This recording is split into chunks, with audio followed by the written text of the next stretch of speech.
Does anyone remember this kids show? It was called Candle Cove, and I must have been 6 or 7. I never found reference to it anywhere, so I think it was a local station around 1971 or 1972. I lived in Ireton at the time. I don't remember what station, but I do remember it was on at a weird time, like 4 p.m.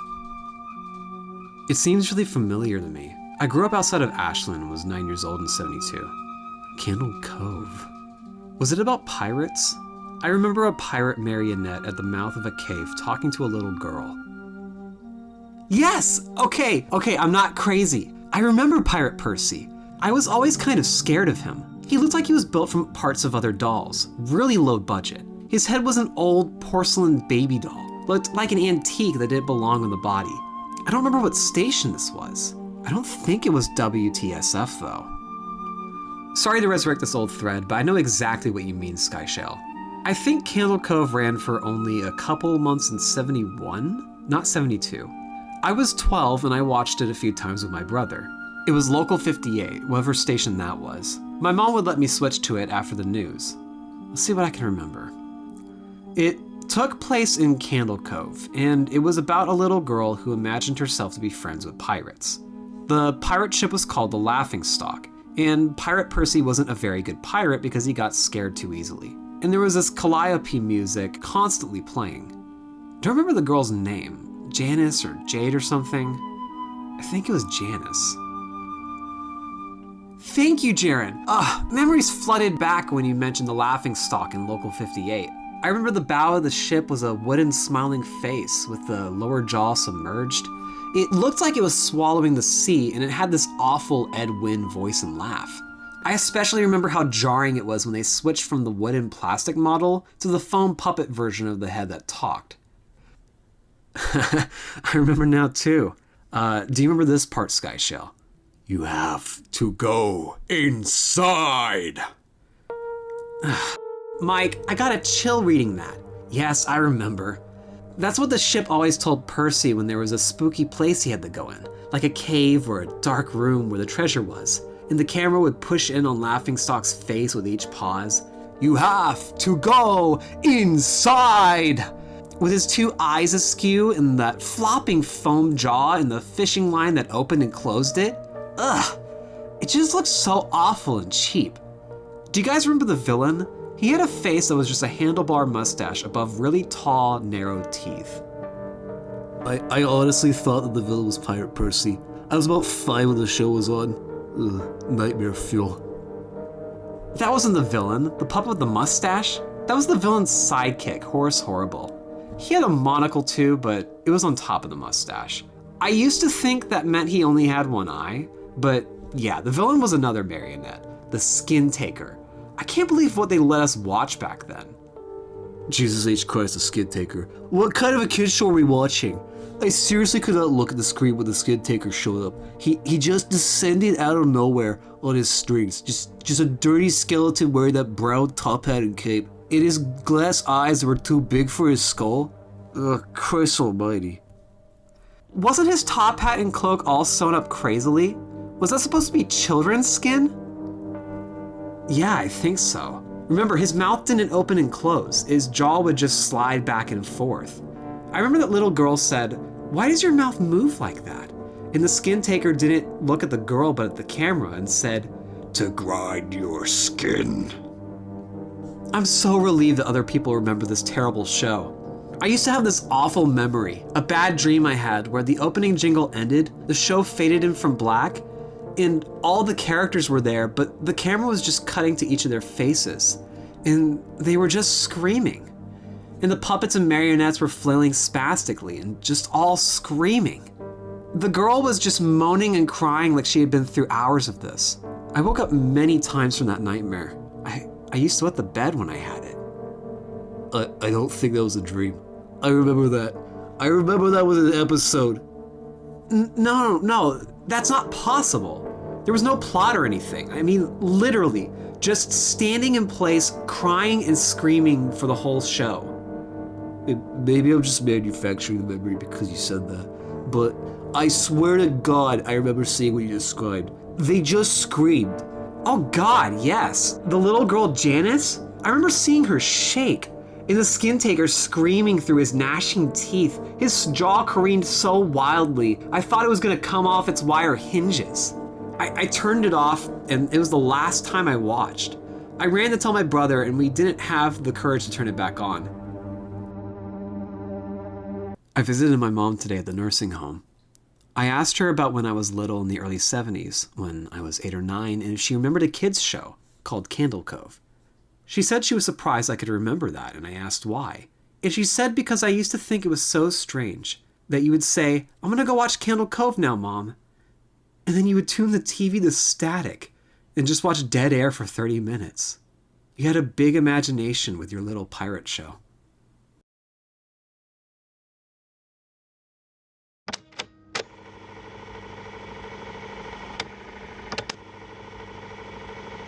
It was a few weeks ago that the hay bales started creeping slowly away from the house. Every morning when I woke up, each had moved a few hundred feet from where it was before. I assumed it was pranksters with nothing better to do, so I ignored it. Within a few days though, the bales began to approach the boundaries of the farm.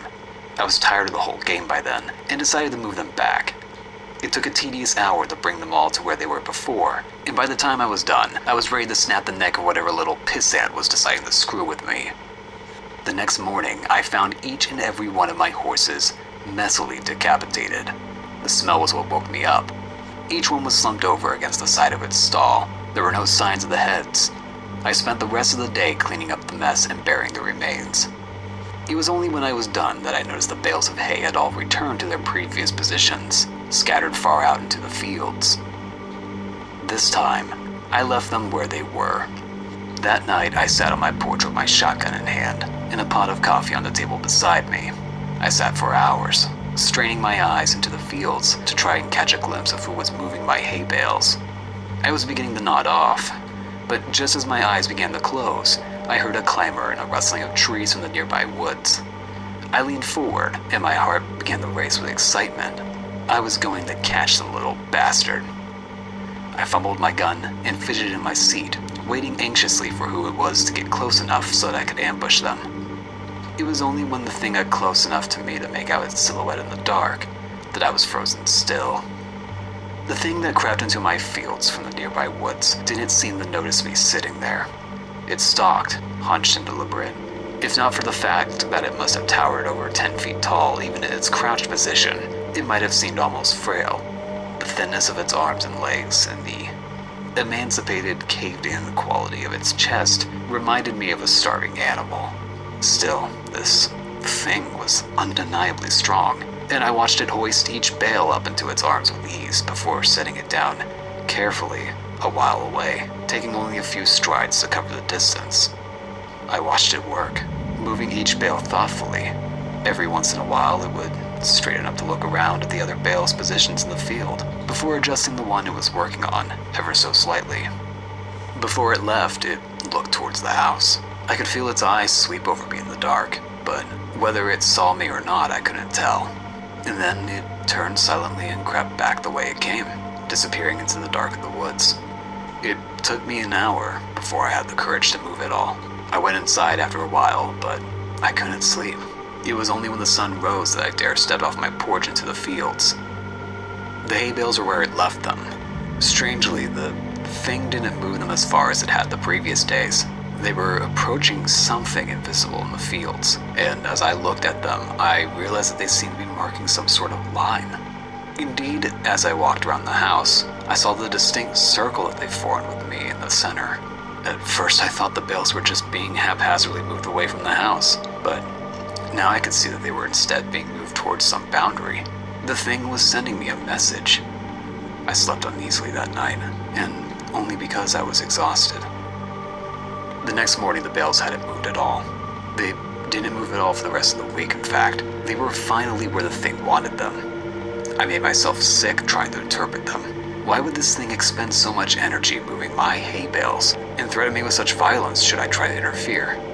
Killing my horses was just that, a threat. An intelligent threat at that. It knew what would scare me, and it knew that I would understand the implications. The sound of an automobile working its way along the road to my farm one morning gave me a little jolt of excitement. I had been planning to abandon the farm since I saw the thing, but I couldn't hope to leave on foot without risking it treating me like it did my horses. But if I could get in the car with whoever was coming this way, I might be able to escape before it could stop me. I didn't know or care who it was. I decided that the moment they stopped the car, I would jump in the passenger seat and tell them to get the hell out of here. I didn't get the chance. The car worked its way slowly along the road, trudging across the uneven ground. I urged it silently to hurry, but it was when it passed between the two bales placed on either side of the road that I began to hear a booming clatter from the woods.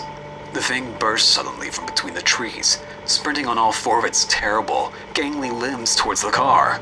Within a few seconds it was there, pouncing on the automobile like a predatory cat. Within moments, it was picking and peeling the vehicle's steel frame apart, working to get at the driver.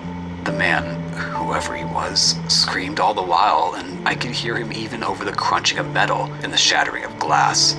It was only when the thing crushed him carelessly in its hand that the screaming stopped.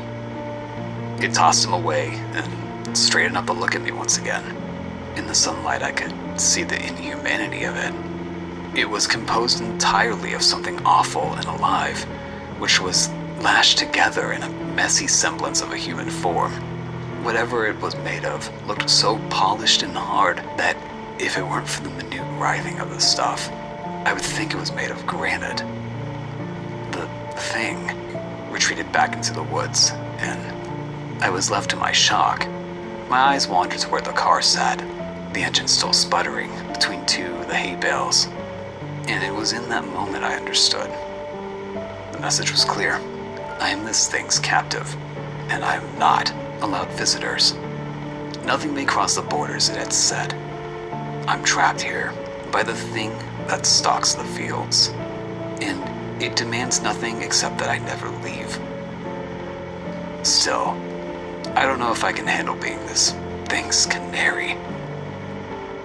I've been thinking hard for the last few days since I saw it crush that man's chest and silence him before he could finish his scream. If I crossed the hay bale border, it would probably do the same. It would smash my skull before I could put my hands up to protect myself. It would go and find a new pet and probably keep looking until it found someone who could stand knowing that it was just waiting outside, watching it on all fours with its shiny insect eyes. I've been thinking hard for the last few days, and I might just make a run for it.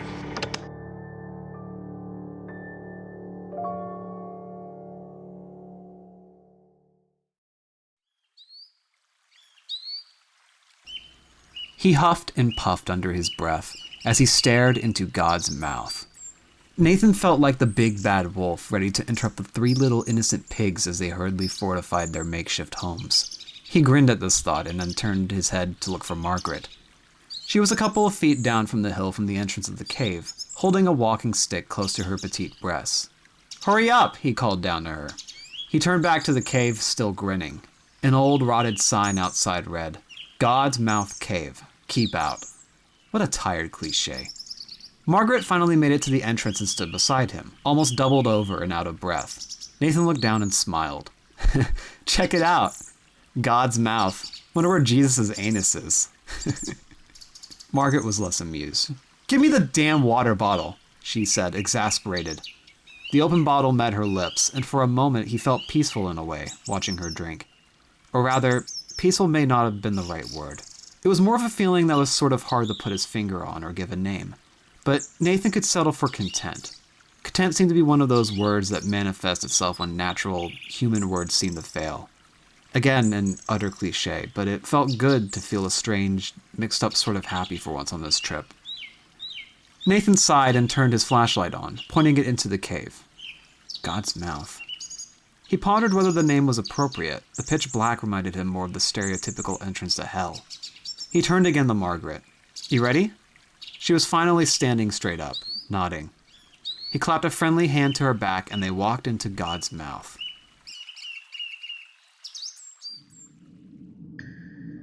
The inside was not unlike what he saw from the entrance. Dark, dismal, and endlessly black. It seemed to stretch endlessly, no matter how Nathan positioned his flashlight. The last natural light slowly disappeared before the two as they made their way deeper and deeper. Nathan found it strange how soft and compelling the world around him now appeared, despite its stalactites, stalagmites, and other various rocky formations being so jagged. It seemed that even amongst the pointed teeth of God, he could lay down and rest there forever. It was comfortable. Apparently Margaret didn't agree. She shivered uncomfortably under his arm. Nathan raised his eyebrows. "You need your coat?" He tried to look at her and make nonverbal communication as explicit as possible until he realized that they were lost in the inky blackness of the mouth. He bit his lip and waited, but she didn't respond. For a couple minutes they walked in silence.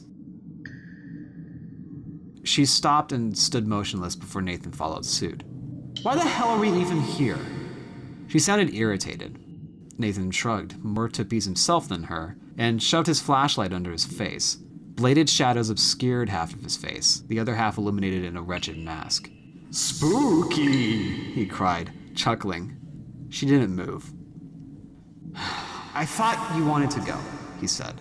Nathan noticed how his voice echoed against the cave walls at any volume. "I mean, you did say you wanted to go see some nature for our vacation, and you did sound impressed when I told you about my visit to Mammoth Cave a couple of years back, so..." His voice trailed off as he began to sense her irritation. "No, you wanted to go here. I wanted to go to a beach or something. But no, a cave. A cave, Nathan!" She sounded more like the big bad wolf now. "I know that you have this weird fetish for spelunking or something, but I don't want to be dragged into it. Don't get me wrong, I'd love to go on a trip and get into nature and fresh air. But this?" He could hear her arms flail and gesture about in the thick air. "This is cave air, not fresh air. This air is practically fermenting. Plus, isn't this illegal? Can we please just leave?" They both stood there. The only sound that could be heard was the electricity in the air being stifled and smothered by the damp atmosphere. Finally, Nathan began to walk. He didn't hear Margaret follow him, but he kept moving forward. "Nathan, stop. Please stop." So he stopped. Nathan could hear her moving closer to him. "I'm tired, and I'm not used to running, climbing, and all these other strenuous activities. I'm just tired." "It's okay," he said as she gripped his arm. "Really, it's fine." He shook his head. "Which way is out?" Nathan could feel Margaret physically pause. Neither of them could remember. Somehow in the confusion of their argument, Nathan had forgotten which way they had been moving. "Idiot," he thought to himself. "Should have brought a goddamn rope or something to trail from the entrance of the cave." He had to take action, so without much thought, he turned 180 degrees and said, "This way." They walked for what seemed to be hours. His feet were tired and sore, and he could hear Margaret's groans from behind him as she held his hand tightly. He felt terrible. This was my fault, he thought. Then he froze. "Hey, put your hand out. Feel this rock." Nathan could hear Margaret's bare palm press against a stone. "Isn't this, like, abnormally warm?" She didn't say anything. He began to work his way along the wall, feeling it as he went, shining the flashlight in front of him. Suddenly, he felt a sharp pain in his head as the ceiling of God's mouth met with his scalp. "Gosh, shit! Nathan, are you okay?" She seemed on the verge of panic now. I'm fine. Please calm down. We'll get out of here soon, I promise." He started again, pointing his flashlight upwards now to see the ceiling above him. It seemed to be getting narrower.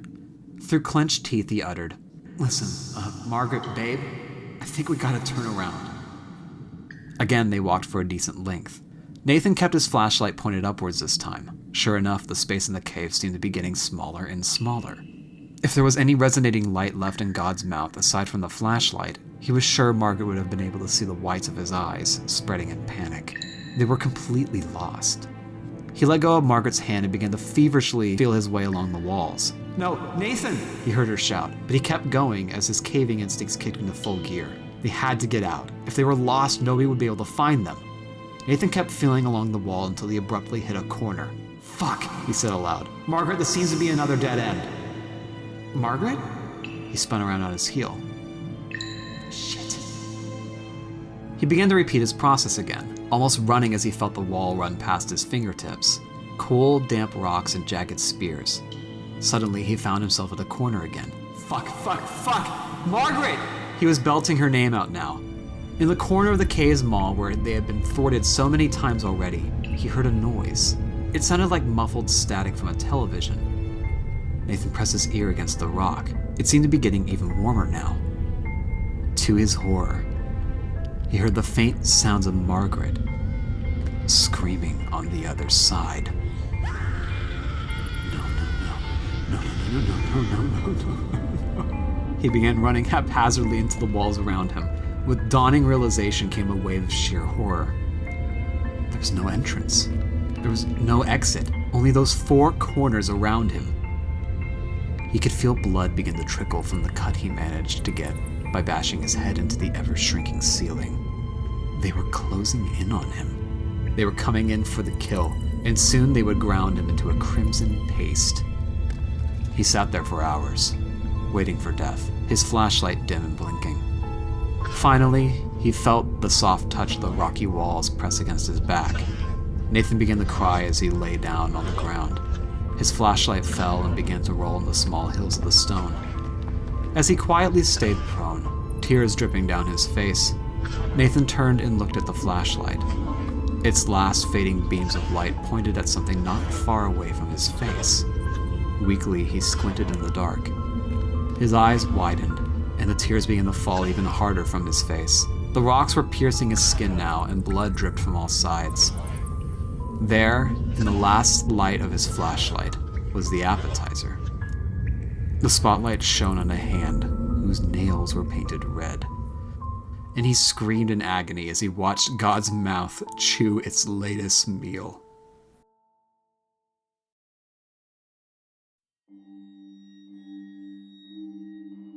January 19th, 2003.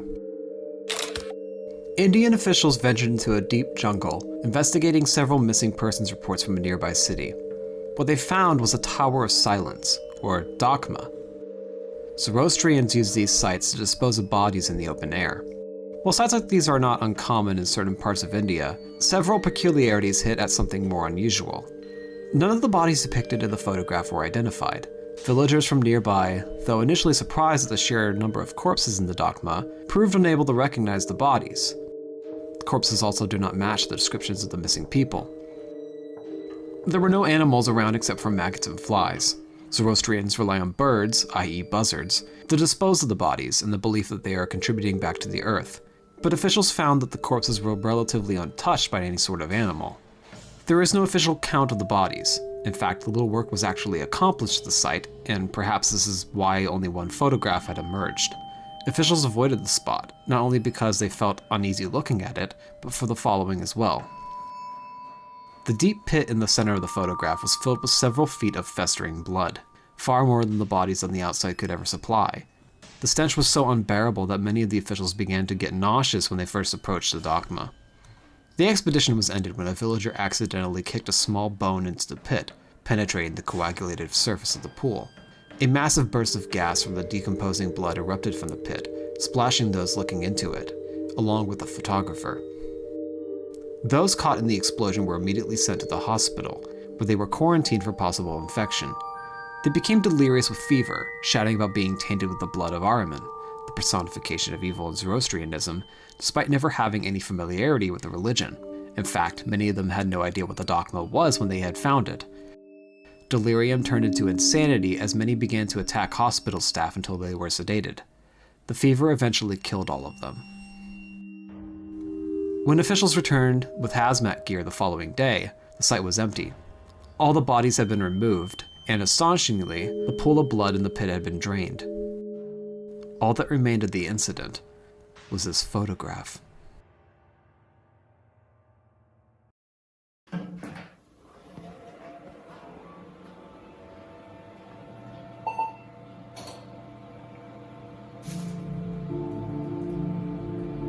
I first met in person with Mary E. in the summer of 2007. I had arranged with her husband of 15 years, Terrence, to see her for an interview. Mary had initially agreed since I was not a newsman, but rather an amateur writer gathering information for a few early college assignments, and if all went according to plan, some pieces of fiction. We scheduled the interview for a particular weekend when I was in Chicago on unrelated business. But at the last moment, Mary changed her mind and locked herself in the couple's bedroom, refusing to meet with me. For half an hour, I sat with Terrence as we camped outside the bedroom door, I listening and taking notes while he attempted fruitlessly to calm his wife. The things Mary said made little sense, but they fit within the pattern I was expecting.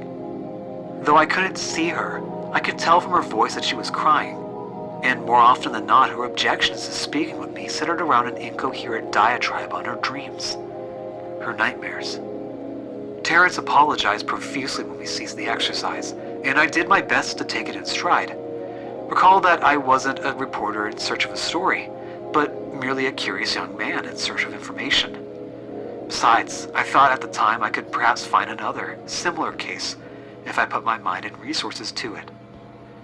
Mary E. was the system operator for a small Chicago-based bulletin board system in 1992, when she first encountered Smile.JPG, and her life changed forever. She and Terrence had been married for only 5 months. Mary was one of an estimated 400 people who saw the image when it was posted as a hyperlink on the BBS, though she is the only one who has spoken openly about the experience. The rest have remained anonymous, or are perhaps dead.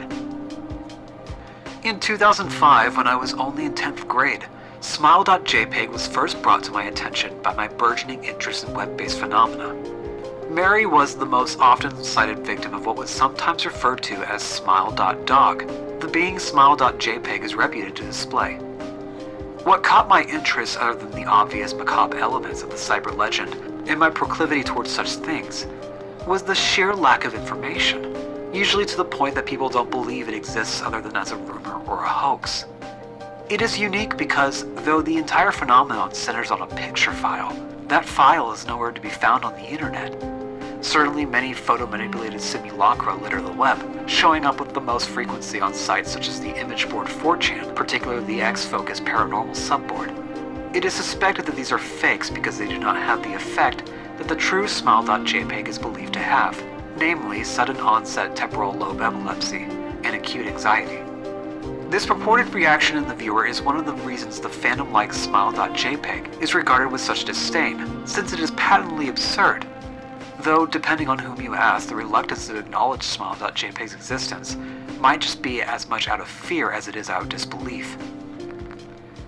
Neither Smile.JPG or Smile.dog is mentioned anywhere on Wikipedia, though the website features articles on such other, perhaps more scandalous shock sites, such as Hello.JPG or Two Girls One Cup. Any attempt, though, to create a page pertaining to Smile.JPG is summarily deleted by any of the encyclopedia's many admins. Encounters with Smile.JPG are the stuff of internet legend. Mary E.'s story is not unique. There are unverified rumors of Smile.JPG showing up in the early days of Usenet, and even one persistent tale that in 2002, a hacker flooded the forums of humor and satire website Something Awful with a deluge of Smile.JPG pictures, rendering almost half the forum's users at the time epileptic. It is also said that in the mid to late 90s, Smile.JPG circulated on Usenet as an attachment of a chain email with the subject line, "Smile, God loves you." Yet despite the huge exposure these stunts would generate, there are very few people who would admit to have experienced any of them, and no trace of the file or any link has ever been recovered. Those who claim to have seen Smile.JPG often weakly joke that they were far too busy to save a copy of the picture to their hard drive. However, all alleged victims offer the same description of the photo. A dog-like creature, usually described as appearing similar to a Siberian husky, illuminated by the flash of a camera, and it sits in a dim room, with the only background detail that's visible being a human hand extending from the darkness near the left side of the frame. The hand is empty, but it is often described as beckoning. Of course, most attention is given to the dog, or the dog-like creature, as some victims are more certain than others about what they claim to have seen. The muzzle of the beast is reputably split in a wide grin, revealing 2 rows of very wide, very straight, very sharp, and very human-looking teeth.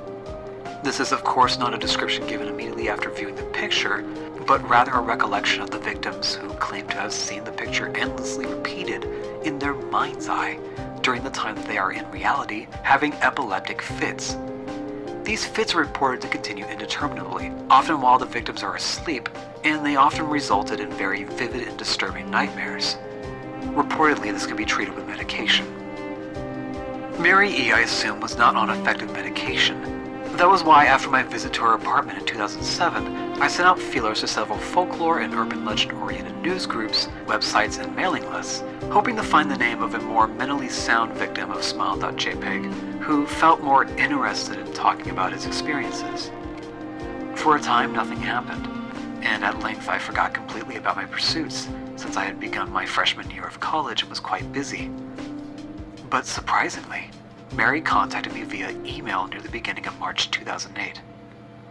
To jml@gmail.com, from Mary E. at hotmail.com. Subject line, last summer's interview. Dear Mr. L, I am incredibly sorry about my behavior last summer when you came to interview me. I hope you understand it was no fault of yours, but rather my own problems that led me to act out as I did. I realize that I could have handled the situation more decorously, but I hope you'll forgive me. At the time, I was afraid. You see, for 15 years, I have been haunted by Smile.JPG. Smile.dog comes to me in my sleep every night. I know that sounds silly, but it's true. There is an ineffable quality about my dreams, my nightmares, that makes them completely unlike any real dreams I have ever had. I don't move and I don't speak. All I do is simply look ahead, and the only thing ahead of me is the scene from that horrible picture. I can see the beckoning hand and the Smile.dog. It talks to me. It's not a dog, of course, but I'm not quite sure what it is, really. It tells me it will leave me alone if only I do as it asks. All I must do, it says, is spread the word. That's how it phrases its demands, and I know exactly what it means. It wants me to show it to someone else. And I could have. The week after my incident, I received in the mail a manila envelope with no return address. Inside it was only a 3.5-inch floppy diskette. Without having to check, I knew precisely what was on it. I thought for a long time about my options. I could have showed it to a stranger, a coworker. I could even show it to Terrence, as much as that idea disgusted me. But what would happen then? Well, if Smile.dog kept its word, I could sleep. But if it lied, what would I do? And who was to say something worse wouldn't come for me if I did as the creature asked? So I did nothing for 15 years, though I kept the diskette hidden amongst my things. Every night for 15 years, Smile.dog has come to me in my sleep and demanded that I spread the word. For 15 years, I have stood strong, but there have been hard times. I sincerely hope you will forgive me, Mr. L, but last summer when you contacted me and my husband about the interview, I was near the breaking point. I decided I was going to give you the floppy diskette. I didn't care if Smile.dog was lying or not. I wanted it to end. You were a stranger, someone I had no connection with, and I thought I would feel sorrow for you when you took the diskette as part of your research and sealed your fate. But before you arrived, I realized what I was doing. I was plotting to ruin your life, and I couldn't stand the thought. In fact, I still cannot. I am ashamed, Mr. L, and I hope that this warning will dissuade you from further investigation of Smile.JPG. You may in time encounter someone who is, if not weaker than I, then wholly more depraved. Someone who will not hesitate to follow the dog's orders. Please stop while you are still whole. Sincerely, Mary E. Terrence contacted me later that month with the news that his wife had killed herself. While cleaning up the various things she'd left behind, closing email accounts and the like, he happened upon the above message. He was a man in shambles. He wept as he told me to listen to his wife's advice. He found the diskette, he revealed, and burned it until it was nothing but a stinking pile of blackened ash. But the part that disturbed him, however, was that the diskette seemed to hiss as it melted. Like some sort of animal, he said. I will admit that I was a little uncertain about how to respond to this. At first I thought perhaps it was a joke, with the couple belatedly playing with the situation in order to get a rise out of me. But a quick check of the Chicago newspaper's online obituaries proved that Mary E. was indeed dead. I decided that, for a time at least, I would not further pursue the subject of Smile Dog, especially since I had finals coming up at the end of May. But the world has odd ways of testing us. Almost a full year after I returned from my disastrous interview with Mary E., I received another email to jml@gmail.com from elzahir82@gmail.com. Subject line, smile. Hello, I found your email address through a mailing list. Your profile said you were interested in Smile Dog. I saw it. It's not as bad as everyone says. I sent it to you here. Just spreading the word. That final line chilled me to the bone. According to my email client, there was one file attached, naturally called Smile.JPG. I considered downloading it for some time. It was most likely a fake, I imagined, and even if it weren't, I was never wholly convinced of Smile.JPG's peculiar powers. Mary E.'s account had shaken me, yes, but she was probably mentally unbalanced anyway. After all, how could a simple image do what Smile.JPG was said to accomplish? What sort of creature was it that could break one's mind with only the power of the eye? But if such things were patently absurd, then why did the legend exist at all? If I downloaded the image, if I looked at it, and if Mary turned out to be correct, if Smile Dog came to me in my dreams, demanding I spread the word, what would I do? Would I live my life as Mary had, fighting against the urge to give in until I died? Or would I simply spread the word, eager to be put to rest? And if I chose the latter route, how could I do it? Whom would I burden in turn? I decided if I went through with my earlier intention to write a short article about Smile.JPG, I could attach it as evidence. And anyone who read the article, anyone who took interest would be affected. But even assuming the Smile.JPG attached to the email was genuine, would I be capricious enough to save myself in that manner? Could I spread the word? Yes. Yes, I could.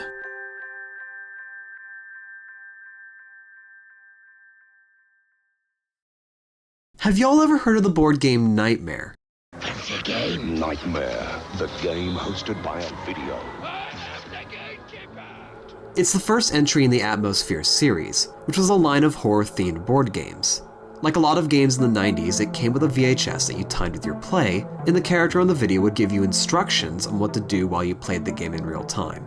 Being a scaredy cat, I refused to play it when my mom bought it for us. I was maybe 8 or 9 at the time during this, and while a game like this may be laughable today, back then it was downright terrifying. My brother was annoyed that we couldn't play Nightmare, but my mom drummed up a solution. Digging through the hallway closet, she brought out Rap Rat. It was a cheap, dingy little thing catered to kids my age. Basically, you and your friends would go around the board collecting cheese, and the first player to reach the end would win. It seemed simple enough, and since it reminded us of Mousetrap, which we didn't have, there were no objections. My mother popped the tape into the VCR and set up the board. The first part of the video was just a simple explanation of the rules, as well as instructions on how the game worked. And then Rap Rat came onto the TV. My smaller brother, who was only 3 at the time, immediately left the room crying. The video on our tape wasn't what any of us had been expecting. The rat didn't even resemble a rat. His ears were far too big, he had a mouth lined with only 2 teeth, and the rest of his gums looked almost swollen. The most striking part about the costume, though, was the eyes. They were large, glassy, and fish-like. I asked and then begged my mom to turn off the tape. But as I did, the TV let out an ear-piercing shriek, screaming and wailing before the video jumped forward to the rat saying, Wait, you The screen went black, and what followed was indescribable. Images crossed the screen in quick succession, overcut with Rap Rat's expressionless eyes. Out of them, the images I remember were things I was afraid of at the time.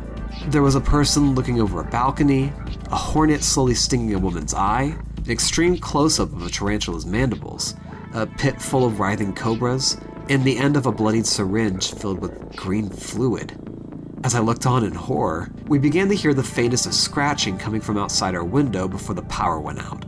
I scrambled to my feet and ran out screaming, locking myself in my room.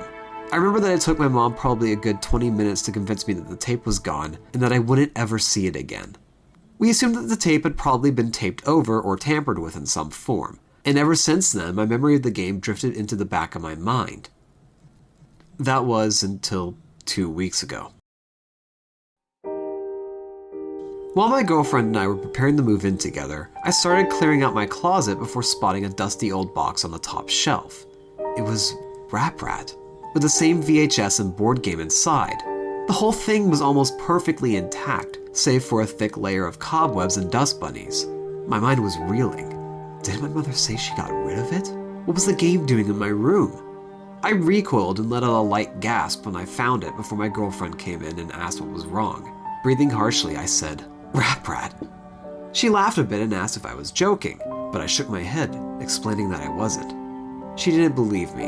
I mean, nobody did. It's a stupid tape. So I knew that the only way I was going to be able to prove it to her would be to show her the video. We probably spent a good 30 minutes digging around and setting up my old VCR before I popped in the VHS. The beginning instructions were more or less what I remembered, but everything else had somehow changed. The video began with the eardrum-shattering buzz of a school bell before cutting straight into the series of crossing images. But the pictures were different this time. I saw a clown being squished to death into a tiny car. I saw a woman hanging in a dark room. I saw a man who was forced to pick up white-hot metal and hold it in his outstretched hand, his palm melting into a leathery mess. The scratching I heard as a child began once more from the other room, picking up louder and louder. It wasn't even scratching anymore, but more like thumping, the thumping of tiny feet on wood. And then Rap Rat appeared on the screen, twisting and convulsing with its arms contorted into an unnatural shape. The costume of the puppet wasn't even a costume anymore. The felt was real fur. Its face consisted of a bristle of thorns with teeth, its large, fish-like eyes turned inside out. It grinned wildly and gestured at us with a single outstretched, inhuman hand, tapping at the glass of the TV before it went blank. My girlfriend embraced me in fear and my senses kicked in. Before anything else could happen, I stopped the video, ejected it, and smashed the VHS underneath my boot. The scratching stopped. I ran over to the door to see what was outside, but nothing was there. Since then, my girlfriend and I began to experience weird activities on a regular basis. We would each wake up in the middle of the night and describe eerily similar images that we saw in our sleep, and we each began to hear strange noises coming from places inside the house. Given that this all started after watching the tape again, I decided that there must have been something unnatural about the game. We tried to call in a priest, but he wouldn't even step foot into our home. With little to no options left, I decided that it would be best to try and do some research. The first thing I did was call my mother and ask where she bought the game. Given that this was over 20 years ago, naturally she had no idea. After further digging, I found a merchant who sold versions of the game. He refused to meet up with me, but he sent me this email in response. "I don't know much about the game, but I know it was created by the same people who created Nightmare. The company is called A Couple of Cowboys. Try them." It was a long shot, but after looking to the company, I sent an email out to the lead designers, Philip Tanner and Brett Clements. I didn't care about suing these guys, I just wanted to get to the bottom of what's been happening. None of the videos I found of the tape online resembled anything like what I saw in mine, and nothing was adding up. Philip got back to me a few days later. His response was unbelievable. According to Philip, the two commissioned a manufacturing company in Haiti to develop the doll portrayed in the game, which was done in an attempt to save costs. Unbeknownst to them, the company they hired ran a sweatshop where they forced women and children to produce various components of the puppet. Supposedly, a young girl got her arm caught in the industrial sewing machine. The spring loader, unable to handle the weight on the machine, came loose and struck the child's neck, killing her instantly. Her mother arrived at the factory and demanded to see the owner, who denied that he had anything to do with it. In a fit of rage, the mother proclaimed that the blood of the innocent would seep into every crevice of the doll, and that all who touched it would die. She claimed to have placed a curse on the doll, and not too long after, the factory burned to the ground. Throughout the email, Philip was very careful not to mention the curse by name. He explained that it was tied to a demon of sorts and that my tape in particular was among a select few that contained the curse. He wished me luck, recommended I seek out a priest, and ended the email there. 2 days ago, the VHS came back. I thought I stomped on it and smashed the Kingdom Come, but it's back. I found it in my sock drawer the other day and fled my home after the scratching returned. I don't know what's going to happen to me now, but whatever you do, don't seek out this game for yourself. The video, the game, and Rap Rat itself has some sort of strange power. I see little shadows in the corner of my eye, or hear sounds coming down the hallway when I'm the only one home. If Rap Rat is there, he'll let you know, but you'll never see him. Until it's too late, of course. And if for whatever reason you already own the board game and tape, for God's sake, get rid of it. I know that the game can be normal, but that's just what it wants you to think. It'll trick you into thinking it's just a puppet, and then stalk you. Day and night.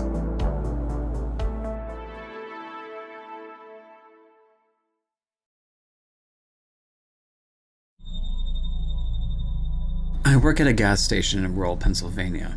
It's a boring job, but it's pretty easy and it pays all right. A few weeks ago, this new guy started. I'll call him Jeremy. Jeremy's weird. He's about 25 or 26 and he hardly speaks, but he's got the creepiest laugh I've ever heard. My boss and I have both noticed this, but it's never been a problem, so there's not much we can do about it. Customers have never complained about him, and he's always done his job fairly well. That was up until a few weeks ago anyway. That's when things started going missing. Employee theft can be a problem at any business that sells consumer goods, and there's only one person working at a time at this gas station since it's a pretty small place. About 2 weeks ago, my boss started noticing that we were short on motor oil. At first, it was a few containers at a time, then entire shelves and boxes from the back room. Pretty soon, entire shipments would be gone the day after we got them, and it would always be right after Jeremy's shifts. My boss has checked the security camera tapes from every single night he worked, but he could never catch him in the act. Jeremy would lock up at closing, and then the motor oil would be gone the next day. My boss usually takes the tapes home with him and tries to catch Jeremy stealing, but his daughter had a softball game last night, so he asked me to watch the tape for him. He offered to pay me overtime under the table, so obviously I took that offer. There are 3 cameras, so he gave me 3 different tapes to check. I figured it would be a long night, but I'm trying to save up for a vacation, so I really needed the money. I took the tapes home, popped them into an old VCR, and sat back. 2 days ago, Jeremy started at 4 p.m. Everything seemed pretty normal at first. He counted up his drawer, switched off with the girl who was working before him, and waited for a customer. The first person who came in was Mrs. Templeton, a regular. The timestamp on the video read 4:03. She picked up her cigarettes and a newspaper, and paid with a 20 before leaving. Nothing unusual there. The next customer was some local guy named Ron. He drives a motorcycle, so he usually comes in every few days. He filled up his tank, got a bag of beef jerky, paid with his credit card, and then left. Next was some guy with a cowboy hat. I'd never seen him before, but we get plenty of strangers passing through all the time, just like any gas station. He got $40 worth of diesel fuel, paid with a $100 bill, and then went on his way. I sat back inside. The only thing more boring than doing this job was watching someone else do it. My boss's offer was enough to keep me watching though, so I left the tape on. Everything seemed pretty normal. I had a feeling that if Jeremy was stealing motor oil, he knew we were suspicious of him by now. I didn't expect him to be dumb enough to let us catch him on camera. Things stayed boring and routine until about 5 o'clock. At 5:03, Mrs. Templeton came back in. She must have forgotten something, I guess. But she didn't. For whatever reason, she bought the same pack of cigarettes as before, along with the same newspaper. She paid with another 20. That's odd, I thought, but then again, she is a little absent-minded. I thought Jeremy should have told her that she already got her smokes, but it's not against the rules to sell somebody the same thing twice. That's when Ron came in again. He bought another tank of gas, presumably for his motorcycle again, and the same pack of beef jerky. He paid with his credit card again. No big deal, I figured. This was probably just a weird coincidence. Mrs. Templeton is forgetful, and Ron probably owns more than one Harley. And that was when the guy in the cowboy hat came back in. I felt a chill run down my spine. Don't get Diesel. Don't get Diesel. I found myself whispering into the empty living room. But he did.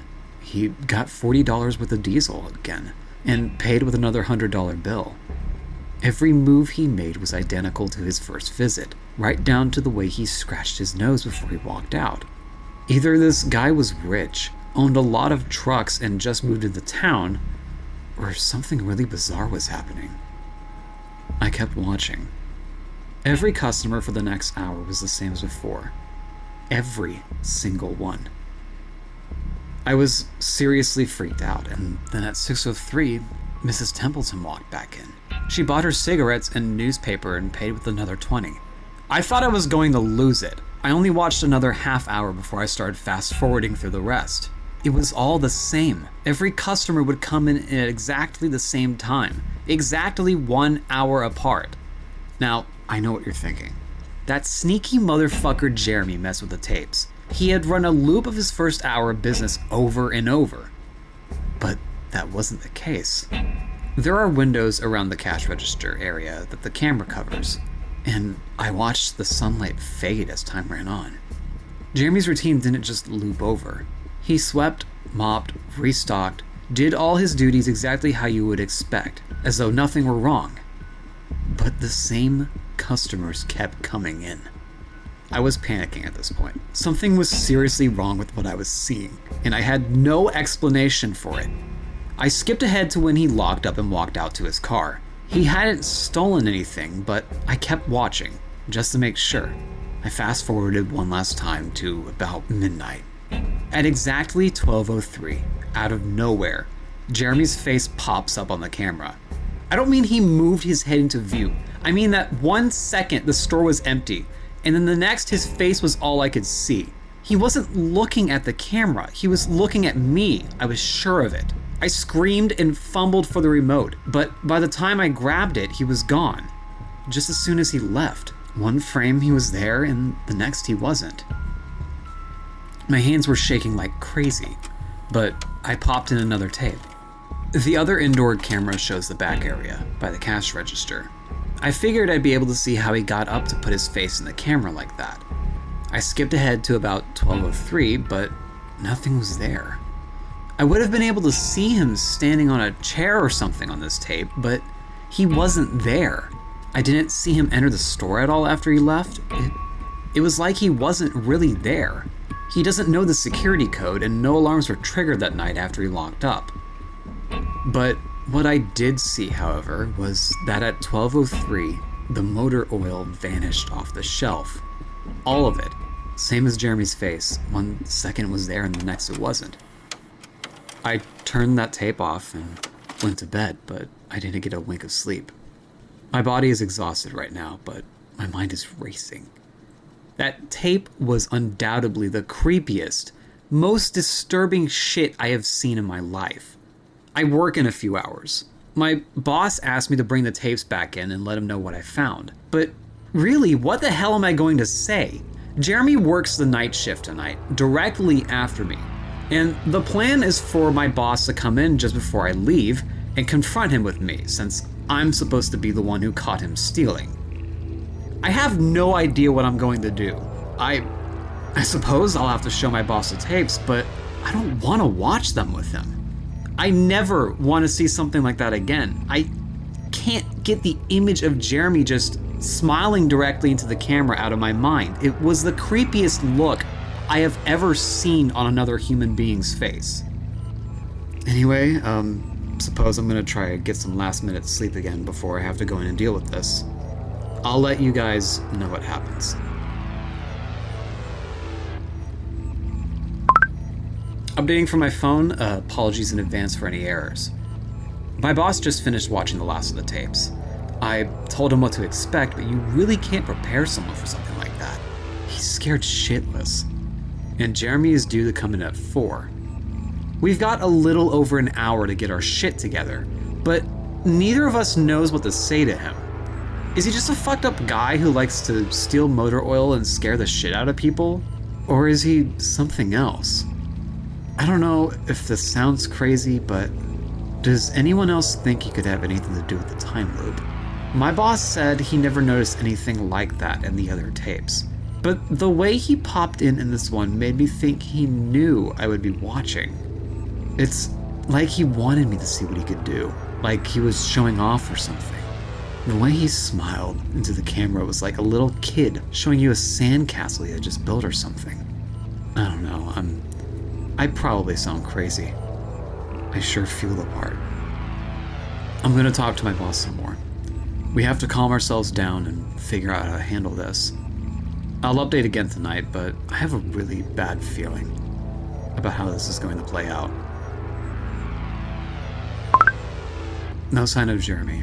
Tried calling him, but his phone's been disconnected. We're calling the police.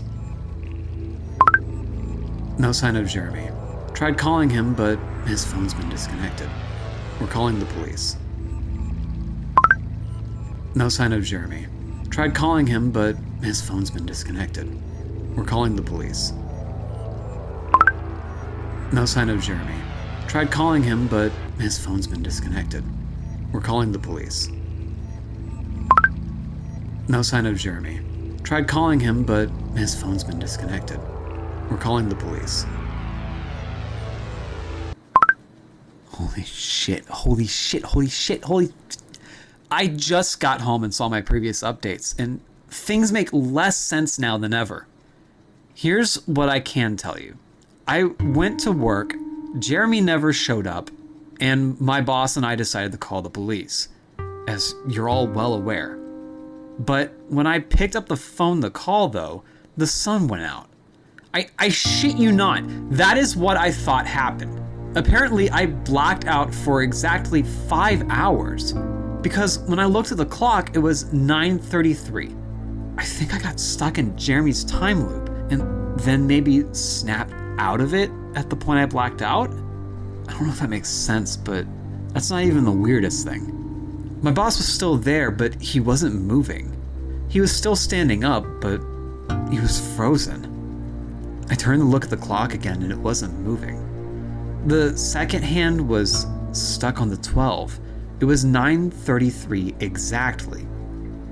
I turned back, and I even noticed that a customer was frozen in front of the register, seemingly waiting to buy a pack of cigarettes. I'm willing to bet that would have been his 5th pack of the day. I had to get the fuck out of there. I didn't lock up, I didn't turn the lights out, and I'm sorry, I didn't grab the security tapes to upload to the internet. Believe me, that was the last thing on my mind. The gas station is on a major highway, and cars were just parked all along it. Except they weren't parked, they were frozen. The people inside were sitting still as wax statues. I got in my car and prayed that it would start, and thankfully it did. About halfway home, time started up again. The static from the radio turned into music once more like it was supposed to, and from what I could tell by listening to the host talk in between songs, no one else noticed the time freeze, or whatever it was. I was the only one. Well, no, that's wrong. I'm sure Jeremy noticed as well. I still have no clue where he is or what he's doing. I'm hiding in my room and calling the police again in the morning. I don't know if I ever even got through to them before, or if I did, whether they took me seriously. I'll update tomorrow if I can. I'm scared for my life at this point. I finally fell asleep last night around 4. I have No idea how I did it. I guess exhaustion finally got the best of me. This morning, I woke up to my phone ringing. It was my boss. He'd been calling me since about 6. He woke up when time turned back on last night and immediately called the cops. They came by to see what was wrong, and he told them everything. The police around here are all small-time guys. They were more concerned with the missing motor oil than anything, but my boss figured he would take it as long as he had their attention. We keep all our employees' applications on file, and since Jeremy just started working here, his was the easiest to find. They checked the address on it and headed over to his house, and you're not going to believe what they found. The address Jeremy listed on his application was an empty lot. There used to be a house there, but it burned down in 1993. Being a small town, almost everyone remembers that fire. A family of 4 used to live there way back when, and rumor has it that they had an estranged son who they never really talked about. But I can't say for sure if that's true. What I can say is true is that after an insurance investigation, the fire was ruled an arson. The entire house was soaked in oil and torched with a Molotov cocktail. The entire family was sleeping when it happened, and none of them survived. They never caught the guy who did it, and rumor has it that when they tried to contact the estranged son, no one could find him. Anyway, my boss called me and told me all this, and I freaked out. And then he asked me to come to the gas station. Are you crazy? I said. But he assured me that the cops were there with him, and then he dropped the bomb. The FBI were also in town, and they were going to talk with me one way or another, so I might as well come in. It was about 7:15, and I wanted to go back to bed, but I figured I wouldn't be able to sleep much more anyway, so I went down. 4 men in suits greeted me and told me to have a seat. We went over everything 2 or 3 times until they got all the details down. I told them about Jeremy, the security tape, last night at work, basically everything. Finally, after I finished, one of the agents said, "Oh Christ, we got another one on our hands." Then they made me sign a bunch of papers saying I wouldn't tell anyone about what happened. I might even be breaking the law just by posting this. So, now I'm home.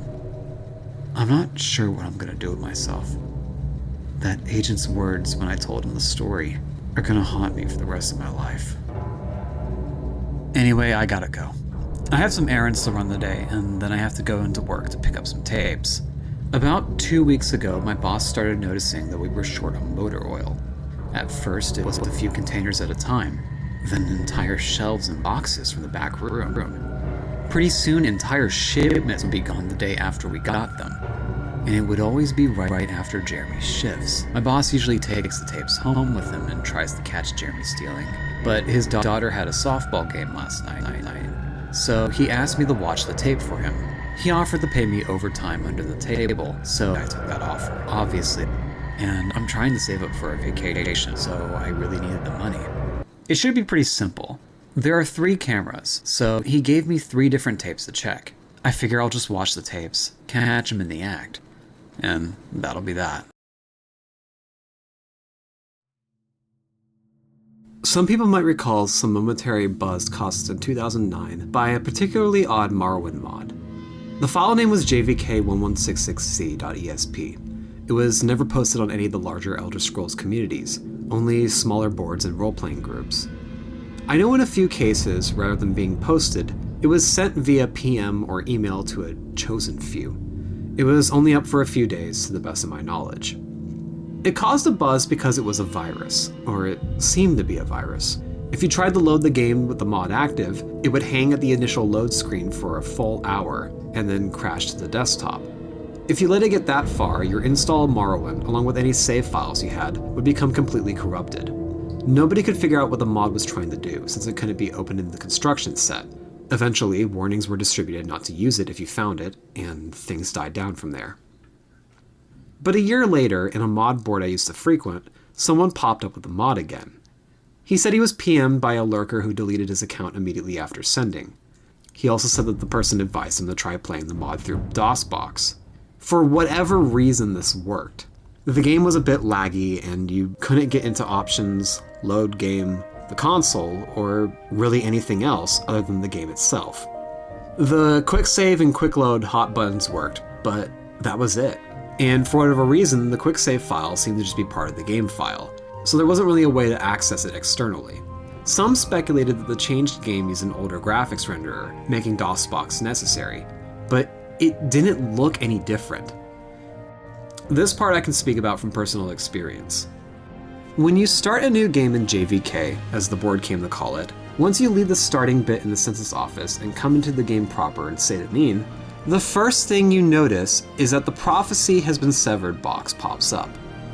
This is because every single NPC having to do with the main quest is dead, with the sole exception of Yagrum Bagorn, the last of the Dwemer. Their corpses never despawn, so you can go check on all of them. In effect, you begin in a world that is doomed to start with. The second thing that you notice is that you're losing health.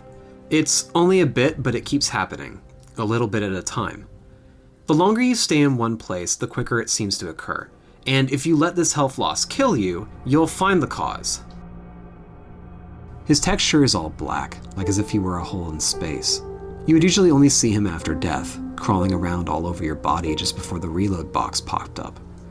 We came to call him the Assassin because he seems to wear a retextured version of the Dark Brotherhood armor from Tribunal, even though the expansions don't work in JVK.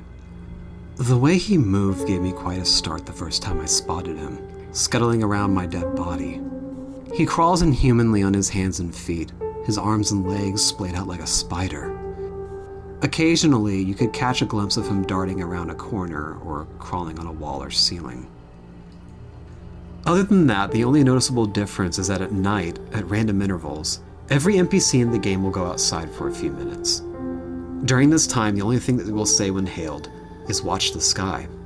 Once they return to their normal behavior, they act regularly though.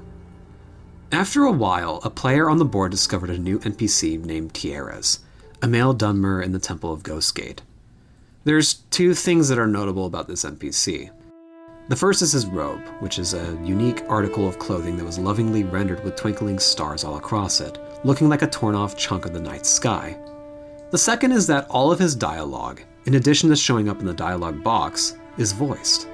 You can skip it if you wish, but it all sounds like it's in the default male Dunmer voice. Some people said that they thought the voice was slightly different, but it was a very, very good imitation.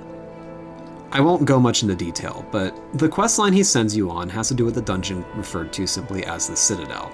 Up until this point, the quests were all of a fairly generic, discover the secret of the ancients type of flavor. The entrance to this dungeon is on a small island far to the west of Vardenfell proper. I eventually discovered that if you use a scroll of Icarian flight at the westmost point of the main landmass and jump directly west, you'll end up almost exactly on the island. Even though the dungeon is called the Citadel, it goes straight down. It dwarfs any other dungeon in Morrowind, both in size and difficulty, almost as if it were pulled straight from Daggerfall. From a natural cave area, you'll proceed down into an ancestral tomb-looking area, and then a Daedric ruin area, and then a Dwemer ruin area. I made it to the Dwemer ruins before I quit. The creatures here were so strong that a level 20 character would have to take care, and since you can't use the console in JVK, level 20 took a while to get to. Since quick save and quick load are your only options, it's all too easy to get yourself into an impossible situation. I did, and I just didn't have the energy to start over. So what I'm telling you now is based on the testimony of those who have went further. Past the Dwemer ruins, you apparently find yourself in a level like the Dwemer ruins, but darker. Rather than the usual bronze, all the surfaces, including those of the creatures, are black. The sounds of machinery are loud here and grow louder still. There's also steam or fog everywhere, which limits your vision to about 10 in-game feet or so. If you can make it through all this, you will reach a room at the end of the hall, which has been since dubbed the Portrait Room. Like the fire and torches or other effects from early 3D games, this room has picture frames that always face directly at you, no matter how you look at them. The images in the frames are always randomly chosen pictures from your My Pictures folder. On the board, the ones who got to this point had some fun posting screenshots of the Portrait Room with various pictures in the frames. At the end of the hall was another locked door. After admitting defeat and returning to Tierras, he could be found saying, "Watch the sky," in his gravelly voice. What's more, nobody else in the game would say anything. Talking to them would present a completely blank dialogue box with no options at all.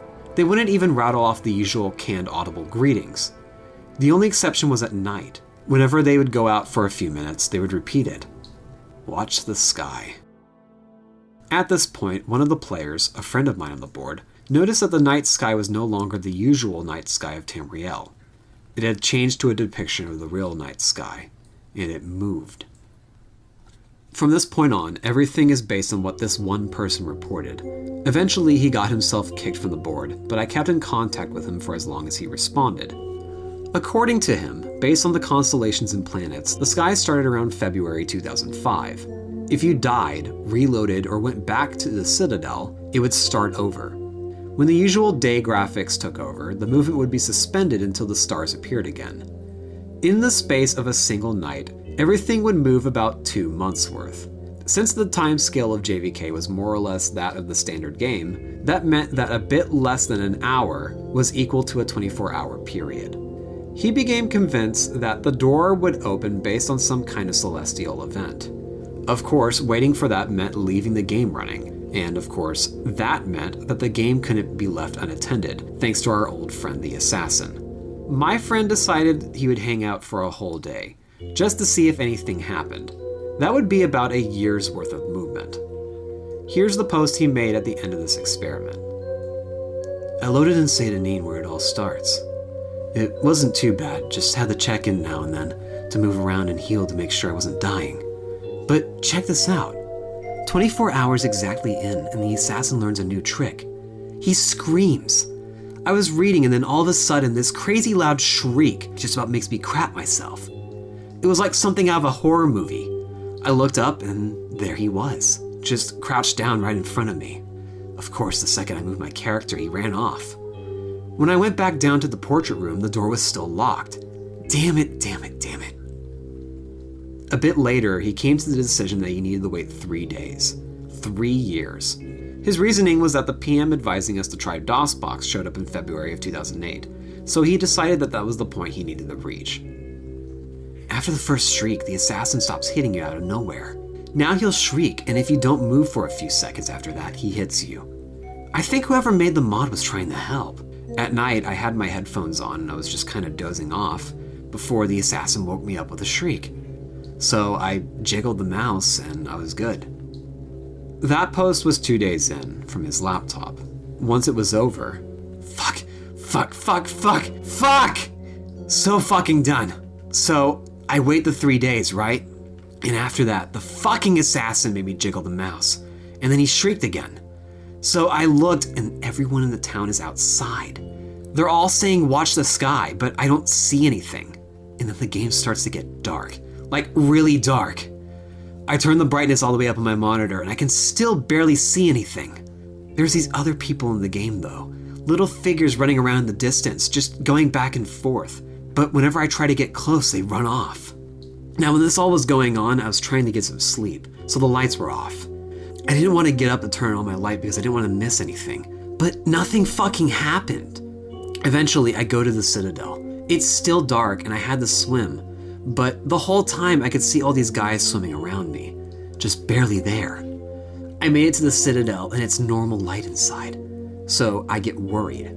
Sure enough, the portrait door is still fucking closed. I go outside and it's all starting over again. So that's it.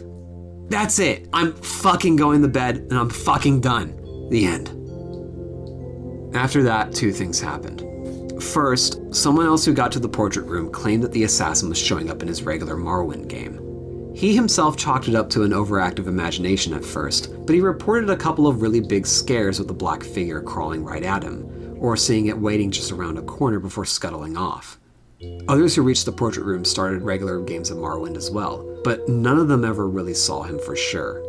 It was just a couple of maybes, late at night, and always at a distance. The second is that my friends started getting really abusive and short-tempered on the board, though he stopped talking about JVK entirely. It got so bad, though, that he was eventually kicked off the board. I didn't hear anything from him for a couple of weeks after that, so I sent him an email. And this was part of his reply.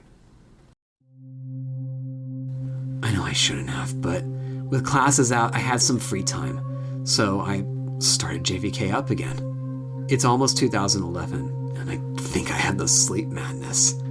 But stuff is happening. It's still dark, and once it gets dark, it never gets any lighter. The people moved a few months ago. Everyone in St. Denis just went to that little bandit cave and moved in. They killed the bandits inside, and now they're just all standing around in there. They don't even say anything anymore. They don't do anything when you click on them. I quick saved and killed one, and he just stood there until he died without fighting back. And it's like that everywhere. You have to walk since the quick travel people are all in caves now, but all the cities and towns are deserted. Their people are all in caves and tombs. Everyone in Vivek is down in the sewers. I'm going to Ghost Gate next. I want to see if Tierras is still there. I'll tell you what he says when I get there. I replied and said I wanted to see what he said too, and then I waited a day. When I didn't get a reply, I mailed him again, and a couple of hours later he sent this back. Sorry, I totally forgot. It's 2014 now. Since it's always night, the stars are always moving. The whole screen is dark, but you can still see the brightest stars moving around. But Tierras was gone. Everyone in Ghostgate was gone. I don't know where they went. They're not in any of the nearby caves. But there's new stuff. People still don't say anything, but their eyes are bleeding. It's so dark that even with a light spell, you have to get right up against them to see it. But there they are, little dark streaks coming down from their eyes. I think I gotta be getting close. I know this is stupid and there's no way the payoff is gonna be worth it, but I just want to be able to say that I stuck it out. I got that one during the day. Later at night, I received a follow-up email. Some of the planets aren't moving right. It's pissing me off. If this keeps up, I won't be able to keep track anymore. It's almost 2015 now, I think? Fuck. You know, I just now noticed that there aren't any monsters anymore. I'm completely alone outside now. The main quest people's bodies are still lying around though. I don't need headphones anymore, so I just leave them off. When he shrieks, it's like he's screaming right into my ear. I think I even kind of anticipate it. He's around a lot more now, a lot closer. He's different from a lot of the other people who started showing up, remember? They keep running around where I can barely see them. I have to admit, it's kind of creepy at night. Sometimes when I go to the bathroom or whatever, I swear I can see something out of the corner of my eye. I'm keeping all the lights on now. It's too much. I sent him a letter jokingly telling him to get some real sleep, and then left it at that. But 2 mornings later, I found this in my email.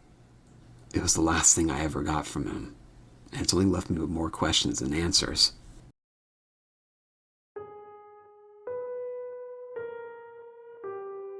I just got it from a fucked up dream, I think. The assassin shrieked at me, and when I opened my eyes, he was right there, crouching over me. His arms and legs were longer. I tried to push him away, but when I touched him, my hands went inside, and I couldn't get them loose again. It was like he was made of tar or something. But then I woke up. I was in the Corpusarium with the Agrum. For once, the light was okay, and I could see him all bloated on those mechanical spider legs. I sat down at the computer, and he started talking. Not in a box, but verbally talking to me. In Tierras' voice. He knew things about me. He told me things I'd never told anyone. And some things I just totally forgot about. He told me that almost nobody had made it this far, and that the door would open soon, and that I just had to hang on a little while longer. He said I would know when it was time, and that I might be the first one to see what was inside. And then I woke up for real. But I was at the computer. I still wasn't where I was. Right now, I'm swimming out of the Citadel Island. And as I'm doing that, I can hear this tapping. It's at my window. It's over on the left. And I'm sending this because I left my laptop by my bed to the right. Just this little tap, tap, tap, tap. Like he's knocking his finger against the glass. I might still be dreaming now. So I guess that's the end of this story. I know there's a lot of other tales floating around about this mod, but this one just completely stuck out to me for obvious reasons. I deleted my JVK copy of the game pretty much right after I gave up, but I would like to get the mod again if anyone still has a copy of the file. It probably wouldn't be wise, but I need to see some of this for myself.